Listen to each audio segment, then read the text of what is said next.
Juanita González López me llama personalmente. Dice tener 85 años. Héctor, ya por la edad se me olvida en qué día vivo. Por favor, digan antes de que se acabe el programa en qué día estamos. Jueves 30 de junio de 2016. Jueves 30 de junio de 2016. Y estamos. Es el futuro. Aniversario luctuoso de José Vasconcelos, 1950. De veras, oye. Este hombre tan importante muere en 1959. Político, pero pues como político nos falló. Pero escritor, discípulo de Justo Sierra, el Ateneo de la Juventud, que se enfrentó al dictador Porfirio Díaz. Claro que publicó, por cierto, La raza cósmica, obra en que se expone algunas de sus reflexiones sobre el indigenismo. Pues no tuvo temple hasta el final, ¿verdad? Como que a la hora de que los años se impusieron, flaqueó. Bueno, lo que pasa es que sufrió una evolución ideológica pocas veces vista, porque él era un revolucionario, en serio. Él estuvo en la convención revolucionaria de Aguascalientes y era el apoyo principal del presidente que nombró la convención. Hubo varios y con ellos se mantuvo. Hay una foto muy célebre donde están Villa, él y el presidente Eulalio Gutiérrez. Después hubo otros dos a los cuales acompañó en la fuga por la sierra huyendo del carrancismo. Después él sale del país y regresa ya que matan a Carranza y viene a ocupar la Secretaría de Educación y la rectoría de la universidad, de la naciente. Le tocaron las dos cosas. Sí. Y luego fue candidato a la presidencia en el 29. Y ahí es el primer fraude de lo que luego sería el PRI, porque imponen a Pascual Ortiz Rubio frente a Vasconcelos. Y Vasconcelos siempre consideró esa derrota porque además lo derrotan con un fraude. Y entonces convoca a las armas con el plan de Guaymas. Y pues obviamente ya México estaba cansado después de prácticamente 19 años de guerras, de asesinatos y todo. Pues nadie lo secundó y entonces se fue al exilio. 9 años. Muy amargado ya porque él decía que el pueblo mexicano no le había respondido. Y regresa en el 38 y es cuando viene un cambio de 180 grados de haber sido demócrata, liberal. Se empezó a acercar primero a un catolicismo a ultranza como el que había tenido de niño. Luego apoyó, publicó una revista que se llamaba Timón en 1940, que era totalmente pro-nazi. Y obviamente se la cerraron. Y luego apoyó la dictadura, el triunfo de Castro en 1959, a Franco también. Sí, ya terminó como muy, muy tirado hacia la derecha, y excesivo en cuanto a la derecha. Pero hay una grabación del primer año del Canal 11, una filmación más bien, donde él está rodeado de periodistas. Y hay un momento en que resurge aquel Vasconcelos revolucionario, porque le cuestionan su labor como secretario de Educación y sus misiones culturales. Entonces se enoja y vuelve a ser por unos escasos minutos el Vasconcelos revolucionario y los pone a todos en su lugar. Después ya continúa en su papel. ¿Él es Fósforo? Fósforo, sí, el crítico de cine de los años 30. se casa en segundas nupcias con una pianista muy importante como de los años 40, 30, que se llamaba Esperanza Cruz. Le llevaba más o menos como 30 años Vasconcelos. Y entonces los amigos de Vasconcelos jugaban con el nombre de ella diciéndole, te aferras a la cruz como última esperanza. Ay, a ver, repítelo. Sí, ella, la segunda esposa se llamó Esperanza Cruz y le jugaban con el nombre de ella diciéndole, Pepe, te aferras a la cruz como última esperanza. De Tlalpan, 69 años, Alejandro Benítez Ríos. ¿Cómo se llama el historiador que se encuentra en la mesa con Héctor? Me parece muy profesional y serio en sus opiniones. Me gustaría aportar que José Vasconcelos tenía miles de seguidores. Y por eso decía que hubo fraude entre ellos. Mujeres y niños que no podían votar lo apoyaban. Y eso debe saberlo el historiador. Creo que el reflejo más importante fue el de Almazán, ¿no? Bueno, sí, fue como 2 elecciones después. Pero Vasconcelos se le reconoce menos del 2% de la votación en las cifras oficiales. Obviamente hubo más, ¿no? Sobre todo en la capital, donde tenía un gran apoyo entre la juventud y en los centros urbanos. Entonces, tal vez en el campo era desconocido y el entonces Partido Nacional Revolucionario pues controlaba absolutamente el voto en la zona rural. Y organizaba las votaciones. Organizaba las votaciones y contaba los votos. Pues dentro de las anécdotas que se cuentan de José Vasconcelos, es que él tenía la intención de llevar pues libros a poblaciones alejadas que obviamente no tenían una biblioteca ni acceso a determinadas obras. Entonces que llenaba su cajuela de su automóvil de libros y se iba a X población. Y que en una de esas, pues tratando de entregar los libros, que creyeron que era así como una especie de evangelista o de que iba así como a tratar de... Provocador de ahí, de ideas, o hasta comunistas. O sea, el chiste es que lo empezaron a perseguir, que cierra su cajuela y se arranca para otro lado. No, lo metieron al bote. ¿Metieron al bote? Fue a dar a la cárcel. Hasta que no se aclaró todo, pero él aguantó vara, como dicen. Sí. Y bueno, los clásicos. Esa edición de clásicos es de veras no ha habido algo parecido en México. Buenos días. Por lo hermoso, las viñetas y las ilustraciones. Buenos días, y ¿quién habla, por favor? El pulcro de la edición. Y volvió a editarse hace poco. Bueno, no, ya no tampoco, Héctor. Fue como en el 70 y tantos la edición. Pues ahí tienes. ¿Cuándo fue la original?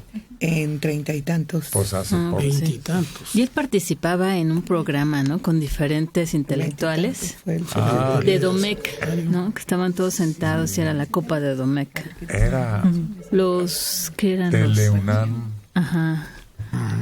La que transmitía, todavía los repitieron hace poco, sí. Algunos programas. ¿Cómo te llamas? Alejandro Rosas.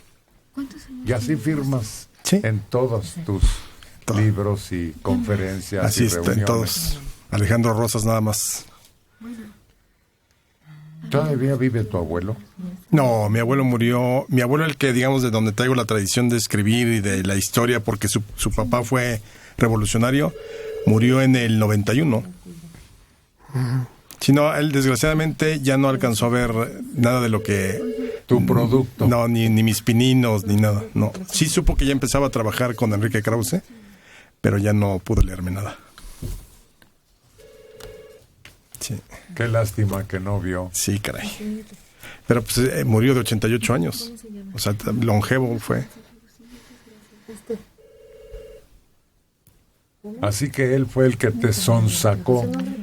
Sí, tenía una gran biblioteca y además él escribió un libro que se llamó 50 años después o La Revolución en Casa, donde contaba la historia de su papá, cómo se había ido a la revolución, cómo lo había dejado a él, a sus hermanos y a su mamá, viuda, en la pobreza y todo eso. A la buena de Dios. Y entonces cuando yo leí ese libro, dije, no, bueno, a mí me encantó la historia. Yo estaba muy dedicado como a la historia universal, estoy hablando de a los 12 años. A los 12 años me cae ese libro de mi abuelo. Pues me enloquecí con la historia de mi bisabuelo, el coronel, que se levanta en Juchipila, en Zacatecas, y lo matan. Que además la historia es maravillosa.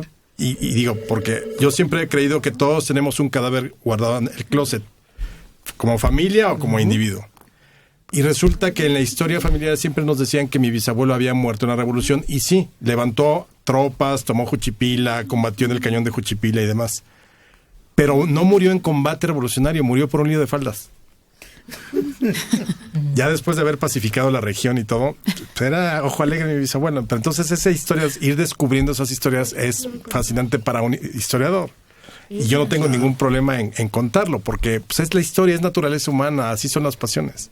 Sí, pero la fascinación de encontrar referencias a él de la época es maravilloso. Claro, alguna vez revisando el archivo Francisco y Madero en la universidad, me encontré un telegrama de mi bisabuelo felicitando a Madero, y además fortuito, no iba buscando eso, iba buscando otras cosas, un telegrama de mi bisabuelo Crispín Robles Villegas, felicitando a Madero por haber triunfado en la revolución. Mi bisabuelo estuvo preso en Lecumberri por levantarse en armas contra Porfirio. Estuvo como 6 meses. También, entonces probablemente se conocieron. Era de la, o sea, pues eran. Sí. Ahí terminaban los presos políticos. Era mi abuelo y él era director de telégrafos de Madero. Claro, lo destituyen de inmediato en el golpe y va a dar a la prisión de Tlatelolco. Después se escapa y va a dar con Madero. Digo, con Carranza a Coahuila. Y de ahí ya sigue con Carranza y vuelve a ser director de telégrafos, ya que Carranza establece su gobierno. Y le toca Tlaxcalantongo. Le toca Tlaxcalantongo. Él está en la cabaña cuando matan a Carranza. ¿En la cabaña? Pues era un jacal de madera, de tronco, ni siquiera troncos, tablas, donde se podía ver para afuera. Y él estaba durmiendo en el mismo. ¿Serio? Cuando, pero si la balacera fue así intensa. Es, pero le sabían dónde estaba Carranza y se enfocan en contra de él. Acuérdate que cerca era la noche del 20 al 21 de mayo y Carranza estaba esperando que llegara un propio que había enviado al siguiente pueblo para ver si eran leales. Entonces, cuando llega el cuate que llega a avisarle que sí son leales el siguiente pueblo, se asoma a la cabaña donde está Carranza y sabe perfectamente, ubica dónde está el catre de Carranza. Por eso, ninguno más de los que estaban adentro de la cabaña resultó herido, porque sabían perfectamente en qué lugar estaba Carranza, y todos los disparos fueron para ese lugar. Sí, ya después él estuvo entre los que lo bajaron de la sierra, y hay una foto célebre aquí por Hidalgo, en una ciudad cerca de Lerma, de Necaxa, donde están todos y está el cadáver amortajado y están atrás todos los que lo acompañaban y está mi abuelo. Hasta luego. Ahí sucede el episodio aquel que le atribuían a Cárdenas de que se detuvo al otro lado del río. Sí, porque se sabía lo que iba a pasar.